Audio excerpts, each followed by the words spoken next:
Hello students, நம்ம இன்றைக்கி இந்த வீடியோவில் என்ன பார்க்க போகிறோம்னா class 12th chapter 1 relations and functions கூடிய இன்ட்ரோடக்ஷன் பார்ட் பார்க்க போகிறோம். ஸோ இன்ட்ரோடக்ஷன் பார்ட்டில் நம்ம எப்பயுமே எப்படி போடுவோம்னா ஃபுல்லாக அந்த சாப்டருக்குள்ளே என்ன இருக்கோ அது எல்லாமே தான் நான் போட்டுக்கிட்டு இருந்தேன். பட் 12th உங்களுக்கு ஒவ்வொரு எக்ஸசைஸ்லேயும் என்ன சாப்டருக்குள்ளே இருக்குது அப்படின்றத போடலான்னு ஒரு ஐடியா வந்திருக்கு. ஸோ எக்ஸசைஸ் 1.1 பொறுத்த வரைக்கும் என்னென்ன இன்ட்ரோடக்ஷன், என்னென்ன மெயின் சாப்டர்ஸ் நீங்கள் படிக்கணும் அப்படின்றத உங்களுக்கு இந்த வீடியோவில் நான் போட போகிறேன். சரிங்களா? நல்லா கவனமாக பாருங்கள். இன்ட்ரோடக்ஷன் பார்ட் ரொம்ப முக்கியம். இது புரிஞ்சாதான் நம்மளால் எக்ஸசைஸ்க்குள்ளே உங்களால் கேதர் பண்ண முடியும். சரிங்களாம்மா? ஸோ முதல் எடுத்தோடனே நான் இங்கே என்ன பார்க்க போகிறேன்னா ரிலேஷன், இதை பற்றி தான் பார்க்க போகிறோம். சரிங்களா? ரிலேஷன்ஸ் பற்றி மட்டும்தான் நான் இந்த சாப்டரில் சொல்ல போகிறேன். சரிங்களா? ஏன்னா இந்த எக்ஸசைஸ் 1.1 உங்களுக்கு எல்லாமே இந்த ரிலேஷன் சம்பந்தமாக தான் கொஸ்டின்லாம் கேட்டிருக்காங்க. சரிங்களா? ரிலேஷன்ஸ் படிக்கிறதுக்கு முன்னாடி செட்டுனா என்னன்னு ஞாபகத்தில் வச்சுக்கோங்க. சரிங்களா? ஒரு செட்டுனா என்னன்னா well defined objects, well defined collection of objects, well defined collection of objects. அதாவது ஃபார் எக்ஸாம்பிள் இப்போ வந்து நம்ம கிளாஸ் ரூம் இருக்குன்னு வச்சுக்கோங்களேன். உங்கள் கிளாஸ் ரூம் இருக்குது. இந்த கிளாஸ் ரூமுக்கு ஒரு செட்டு மாதிரி க்ரியேட் பண்ணுங்கள் அப்படின்னு சொல்லி சொன்னாங்க. நீங்கள் என்ன பண்ணுவீங்க? டேபிள் ஒரு ப்ராப்பர்ட்டி. சரிங்களா? Table, chairs, sitting table, duster, chalk piece, class teacher, students, இதெல்லாம் வந்து செட்டுக்குள்ளே வரும்.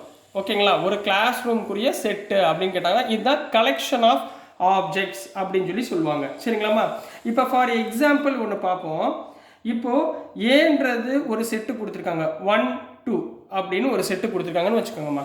இப்போ இதே இடத்துல பீன்றது 3 4 அப்படின்னு சொல்லி கொடுத்துருக்காங்க.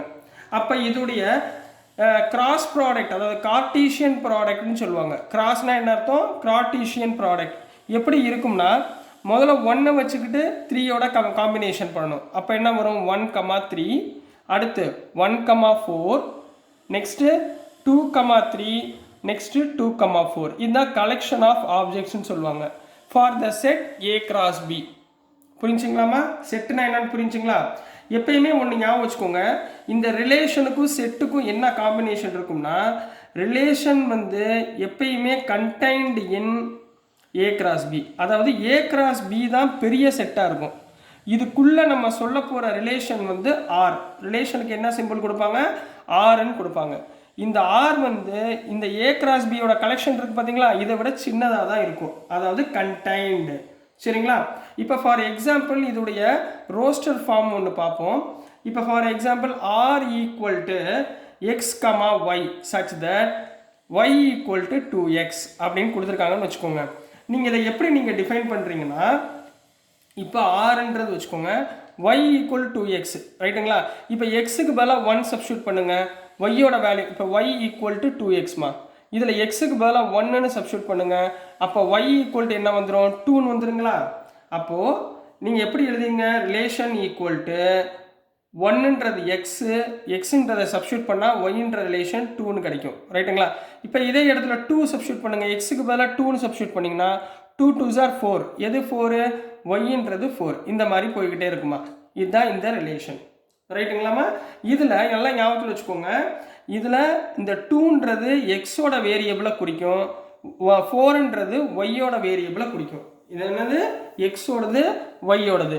இதே ரிலேஷனில் ஏபின்னு கொடுத்துருந்தாங்கன்னா ஃபஸ்ட்டு டேர்ம் நீங்கள் ஏன்னு எடுத்துக்கணும், செகண்ட் டேர்ம் பின்னு எடுத்துக்கணும். புரியுதுங்களா? சரி, ரைட். நெக்ஸ்ட் வந்து இந்த ரிலேஷன்லேயே சில டைப்ஸ் இருக்குமா, அதாவது டைப்ஸ் ஆஃப் ரிலேஷன். என்னென்ன டைப்ஸ் கொடுத்துருக்காங்க அப்படின்னா, நம்ம இப்போ பார்த்துட்டு இருக்கிறது வெறும் எக்ஸசைஸ் 1.1க்குரிய என்னென்ன கான்செப்டோ அதான் பார்த்துக்கிட்டு இருக்கோம். இதில் தான் 1 வேர்டு எல்லாமே கேட்பாங்க. ஸோ நல்லா கவனமாக பாருங்கள். மொதல் வந்து டைப்ஸ் ஆஃப் ரிலேஷனில் ஃபஸ்ட்டு என்ன இருக்குன்னா எம்டி ரிலேஷன்மா. என்னது? Empty relation. எம்டி ரிலேஷன்னா என்ன அர்த்தம்? ஆரோட வேல்யூ 5ஆக இருக்கணும், அல்லது எம்டி செட். ரெண்டில் நீங்கள் எப்படி வேணும், ஒன்று எம்டி செட்டு போடலாம் அல்லது 5ன்னு போடலாம். இதுக்குரிய எக்ஸாம்பிள் பார்த்தோம்னா இப்போ ஏ கிராஸ் பி கொடுத்துருக்காங்கன்னு வச்சுக்கோங்க. ஏ கிராஸ் பி என்னன்னு கொடுத்துருக்காங்க? 1, 3, 1, 4, 2, 3, 2, 4. இந்த மாதிரி ஏ கிராஸ் பி கொடுத்துருக்காங்க. நல்லா ஞாபகம் வச்சுக்கோங்க. ரிலேஷன் ஏ கிராஸ் பியை விட சின்னதாக இருக்கும். புரியுதுங்களா? இப்படி ஞாபகம் வச்சுக்கோங்க. இஃப் ஆரோட வேல்யூ கொடுத்துருக்காங்கம்மா. ஆர்ன்றது ரிலேஷன் ரோஸ்டர் ஃபார்மில் கொடுத்துருக்காங்க. X comma Y Y equal to X cube அப்படின்னு கொடுத்துருக்காங்கம்மா. இப்போ நம்ம என்ன பண்ணுவோம், எக்ஸுக்கு பதிலாக 1 போடுவோமா, 1ன்னு போட்டால் ஒய் ஈக்குவல் டு 1ஆ, புரியுதுங்களாம்மா. இப்போ Y equal to X cube இருக்குமா, இதில் எக்ஸுக்கு பதிலாக 1 போடுங்க, 1 cube equal to Y Y equal to 1. அப்போ என்ன வந்துடும், எக்ஸுக்கு 1 போட்டோம், ஒய்க்கு 1 போட்டோம். 1,1 இந்த செட்டுக்குள்ளே இருக்குங்களா, இல்லை, புரிஞ்சுங்களா. இதே மாதிரி 2 போட்டால் 2,8, எக்ஸுக்கு 2 போட்டிங்கன்னா 2 கியூப்னா 8, 2,8 இந்த செட்டுக்குள்ளே இருக்கா, இல்லை. அப்போது இவங்க கொடுத்துருக்கிற இந்த ரிலேஷன் வந்து என்னவா இருக்கும், எம்டி செட்டாக இருக்கும். இந்த எம்டி செட்டை இன்னொரு மாதிரி எப்படி சொல்லலாம், 5ன்னு சொல்லலாம். புரிஞ்சுங்களாமா. இப்போ எம்டி செட்னா என்னன்னு புரியுதுங்களா. அடுத்து இதுலேயே யூனிவர்சல் செட்னா என்னன்னு பார்ப்போம். என்னமா இருக்கு, universal set. Universal set, universal relation, சரிங்களா. யூனிவர்சல் ரிலேஷன்னா என்ன அர்த்தம்னா, அவங்க கொடுத்துருக்கிற ஏ கிராஸ் பி இருக்குது பார்த்தீங்களா, அதுவும் நம்ம கண்டுபிடிச்ச ரிலேஷன் ஆரும் ரெண்டுமே என்னவா இருக்கும்னா ஈக்குவலாக இருக்கணும். அதாவது R equal to A cross B, ரைட்டுங்களா.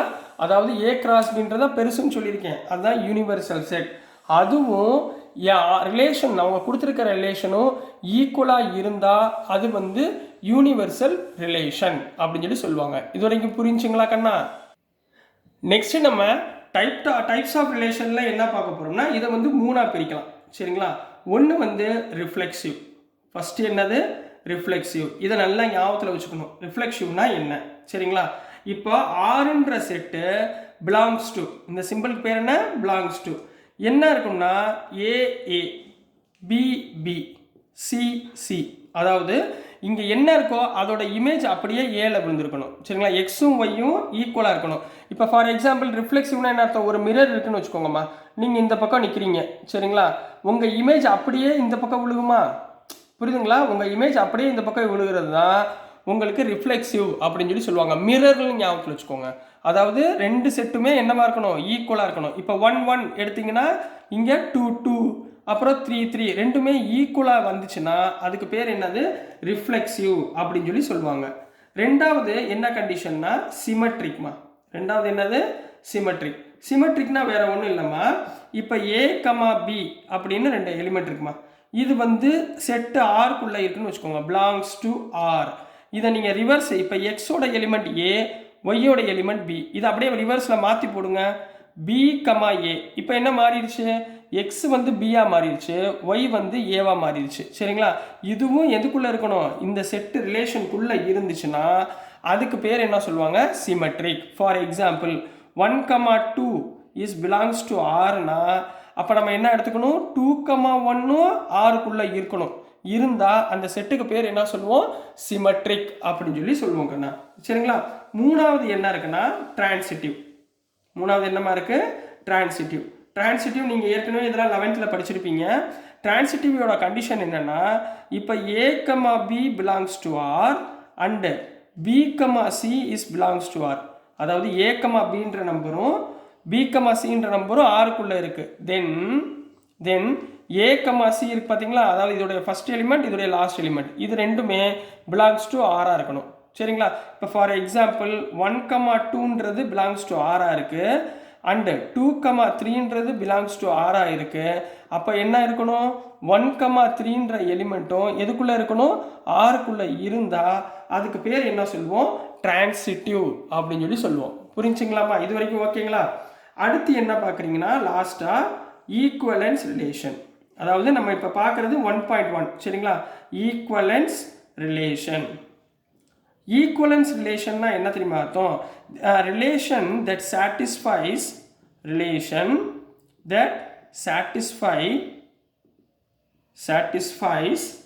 முதல் என்ன பார்த்தோம், இந்த ரிஃப்ளெக்சிவ், சரிங்களா. ரிஃப்ளெக்சிவ், சிமெட்ரிக் ஒரு ரிலேஷன் கொடுத்துருக்காங்கன்னு வச்சுக்கோங்க, அது வந்து ரிஃப்ளெக்சிவும் சாட்டிஸ்ஃபை ஆகுது, சிமெட்ரிக்கும் சாட்டிஸ்ஃபை ஆகுது, டிரான்சிட்டிவ் இது மூணுமே சாட்டிஸ்ஃபை ஆச்சுன்னா, அந்த கண்டிஷன் வந்து சாட்டிஸ்ஃபை ஆச்சுன்னா அதுக்கு பேர் என்ன சொல்லுவோம், equivalence relation.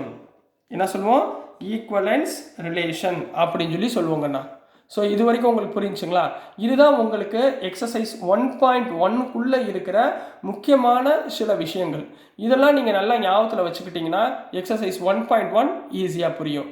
So dear students, நான் அனுப்புகிற வீடியோஸ் உங்களுக்கு பிடிச்சதுன்னா மறந்துடாமல் லைக் பண்ணுங்கள், ஷேர் பண்ணுங்கள், மறக்காமல் சப்ஸ்கிரைப் பண்ணி சப்போர்ட் பண்ணுங்கள் ஸ்டூடெண்ட்ஸ்.